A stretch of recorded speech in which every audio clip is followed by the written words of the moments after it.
We've been talking about the global crisis, the leadership crisis, and in large measure, that problem, that is the one with the CEOs, has to do with the gatekeepers, the one oversight that comes from board leadership. So let's talk about corporate governance right now. We touched on this in just a moment ago, but is this the core of the problem, that we do not have boards that are freely embracing what their role should be? Bill? Well, I think it's a major cause of the problem. That particularly, you go back 10 years ago, boards, many of them looked at as an honorific position. They weren't taking the responsibilities seriously. And I think everyone who has responsibility also has to be accountable, and they have to be held to account. We've not held boards to account when CEOs fail. How do you hold a board account? Well, I mean, there should be some penalty for the Hewlett-Packard board for the disaster they've created over a long period of time, even though they keep rolling over the board. And I think there obviously should be some form of penalties. And if the firm turns out to be corrupt, then I think there should be legal things against the board of directors. I think they have to be held legally to account. But the real point is, I'm not talking about let's have a big legal scam here. I think I'm much more concerned about boards of directors recognizing they are responsible for governing the firm. It's their firm.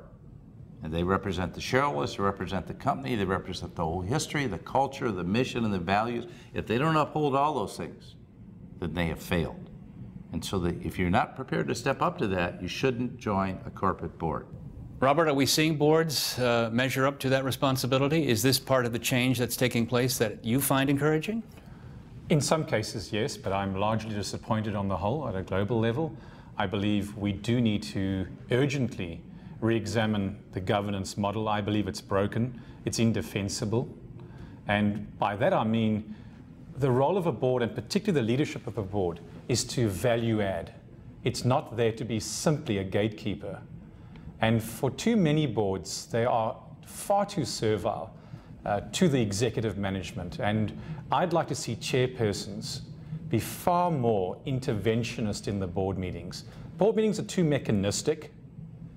I like to see the chairman that I work with and chairwoman really take a spontaneous approach to the board meetings. For example, for me, the first 90 minutes of a board meeting is where all the action takes place.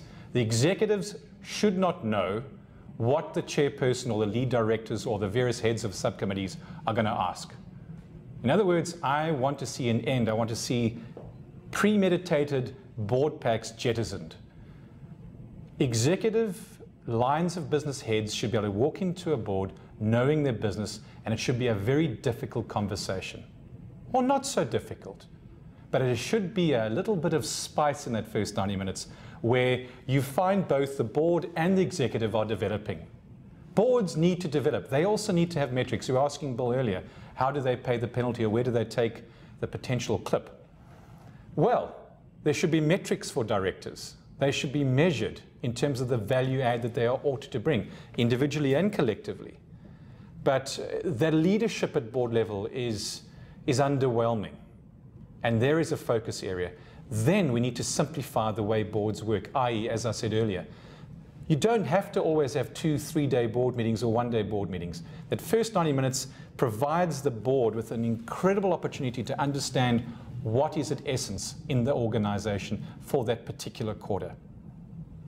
For too long and for too many boards are held hostage by their executive leadership teams. It is a game. So we need to examine tenure of directors. What is the right skill mix of a director? And that's where I was saying the model is broken. We need to go back and rewrite it and simplify it, to Bill's point. It's an onerous responsibility. We need more directors with a sense of service and who bring the intentionality to those board meetings.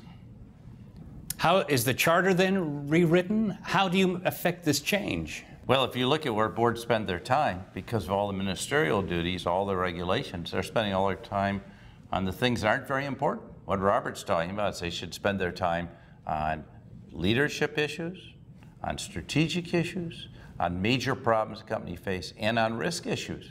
Have you really thought these things through of what could happen? And that's where boards should spend their time, not in checking the box, not just in filling out all these forms and making sure we did this, this, and this. No, I think they need to really focus and go in depth. And don't let a schedule, don't fall prey to the tyranny of the schedule.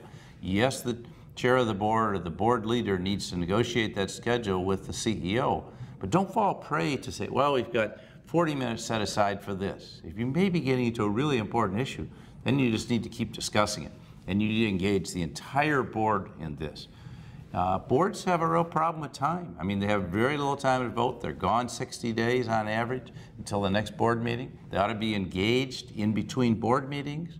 And I think we need to ask more of board members. I think we ought to pay them for devoting their time. Their time's incredibly valuable. And hold them accountable? And hold them accountable. And don't take the job. They said, oh, you won't get good directors because they don't want to be held accountable. Well, then don't take them. Find people who do want to be held accountable. I suspect they will. But I think it's really important that we get the right directors who are totally dedicated to the company. This is not just something to tell people at the club, oh, I serve on the board of this company, and a lot of prestige. Nonsense.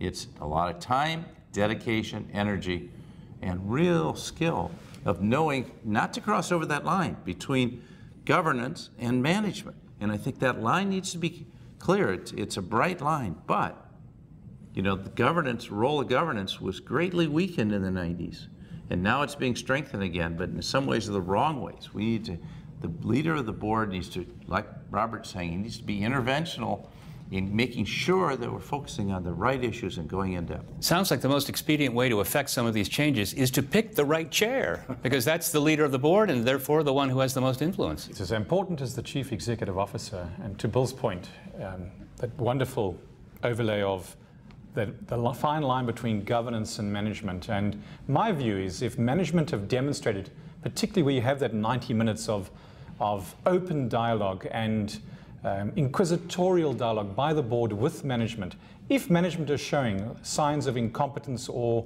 their strategy, the execution of the strategy is questionable, the board members must intervene and mustn't use the Fifth Amendment of, oh, I don't want to intervene, I'm not going to cross that line. It's discretion, and we have seen the results where boards are simply so somnambulent that they had no idea what was going down in the executive levels. Those days are gone. So to your point, Bill, yes, the role of chair and the role of the independent directors, as Bill was alluding to earlier, is critical. Are they out there like the CEOs? Yes, they are. Sure. But we've got to stop fishing from the same ocean. Yeah.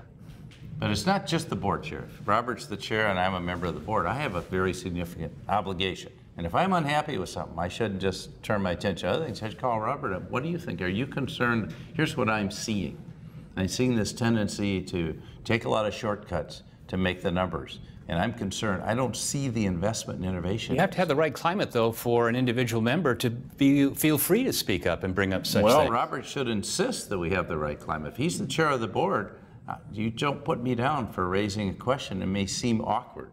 Absolutely. And don't let me be put down. Say, oh, we don't do it that way here. Well, maybe we need to look at doing it differently. He needs to honor that and engage me and every other member of the board. And I've seen quiet members of the board just kind of get run over. They may have the most to say, but you have to draw them out.